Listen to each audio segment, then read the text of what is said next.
70च्या पुढे आहेत, 72 वय असेल त्यांचं, तर त्यांना युरिक ॲसिडचा भयंकर प्रॉब्लेम होता. 8 वर्षापासून त्यांना बीपीची गोळी चालू होती आणि सांधेवाताचा त्यांना प्रॉब्लेम होता. जसं त्यांना प्रॉडक्ट चालू केलं तर साधारणपणे 1.5 महिन्यामध्ये त्यांची युरिक ॲसिडचा प्रॉब्लेम परिपूर्ण सॉल्व्ह झाला आणि 3 महिने पूर्ण होता होता त्यांची बीपीची गोळी बंद झाली आणि सांधेवाताचा सुद्धा प्रॉब्लेम कायमस्वरूपी प्रॉब्लेम सॉल्व्ह झाला.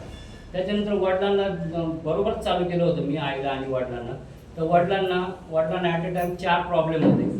सगळ्यात पहिला प्रॉब्लेम त्यांना असा होता की त्यांच्या छातीमध्ये पोटामध्ये नेहमी धडधड असायची, भीतीयुक्त धडधड ज्याला म्हणतो आपण.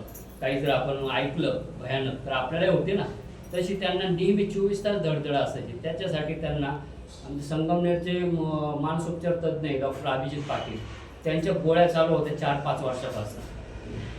त्या गोळ्या त्यांना चालू होत्या. दुसरा प्रॉब्लेम असा होता की कोरोना संपल्यानंतर त्यांची अवस्था अशी झाली होती की ते एका दमामध्ये 100 मीटर चालू शकत नव्हते. तिसरा प्रॉब्लेम असा होता की त्यांना तिखट खाताच येत नव्हतं, फक्त दूध आणि पोळी, याच्या व्यतिरिक्त ते काही खाऊ शकत नव्हते. आणि चौथा प्रॉब्लेम असा होता की त्यांना टॉयलेटला म्हणजे युरिनला एक 10-10 मिनिटाला जावं लागत होतं. प्रोस्टेटचा प्रॉब्लेम म्हणतात त्याला, प्रोस्टेटचा प्रॉब्लेम पण होता.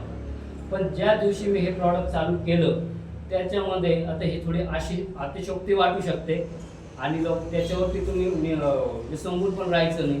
त्यांनी केवळ 10 मिनिटामध्ये मला त्यांनी पहिला रिझल्ट दिला का त्याच्या पोटामध्ये जी धडधड होती 4-5 वर्षापासून ती लगेच 10 मिनिटात थांबली.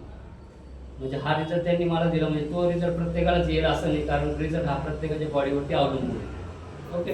त्याच्यानंतर 3ऱ्या दिवसापासून ते तिखट खायला सुरुवात झाली त्यांची. 9व्या दिवसापासून जी व्यक्ती एका दमामध्ये 100 मीटर चालू शकत नव्हती ती व्यक्ती आमच्या घरापासून तर विठ्ठल मंदिर 1 किलोमीटर आहे डॉट. तर सकाळी 9 वाजता एकदा जाऊन येते, संध्याकाळी 5 वाजता पुन्हा एकदा जाऊन येते. म्हणजे दिवसामध्ये 4 किलोमीटर ती व्यक्ती चालायला लागली 9व्या दिवसापासून. आणि त्याच्यानंतर त्यांचा जो युरिनचा प्रॉब्लेम होता तो पण ह्या दरम्यानच सॉल्व्ह झाला, त्यांना ते लक्षात पण आलं.